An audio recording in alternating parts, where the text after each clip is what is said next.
In honor of 20 years since 9/11 today, something I'd like to talk about is what certain fictional characters, superheroes and things would have tried to do to intervene if they could have.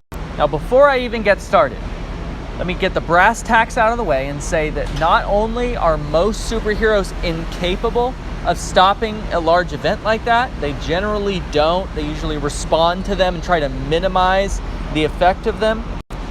It's actually a canon event in both Marvel and DC. So not only is it canon that they probably wouldn't stop it, but also that they absolutely did not stop it. With that out of the way, let's talk about how they might do it. First and foremost, they would try to use the same techniques that we actually have used in the real world, which is invasive use of personal surveillance. So anybody that has a strong technical mind, like let's say Iron Man, War Machine, someone that's involved with the apparatus like that, like SHIELD or the US military, or I don't know, Cadmus in the DC universe. It's also notable that the telepaths like Martian Manhunter, Charles Xavier, or the Jean Greys, the Emma Frosts of the comics universes might get some kind of mental distress signal from, like, let's say a passenger, and they start trying to intervene that way.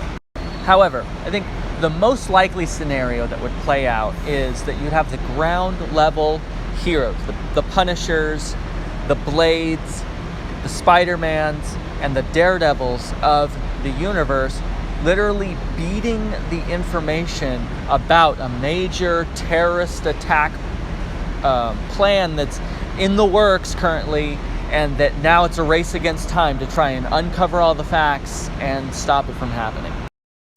But, like I said, they're gonna fail, because they usually do. The second plane, they would have a little bit better chance, but it's still very slim. I could see them trying to get Magneto maybe on their side to use his magnetism in order to try and divert a plane that they can see headed across the skyline towards the second tower.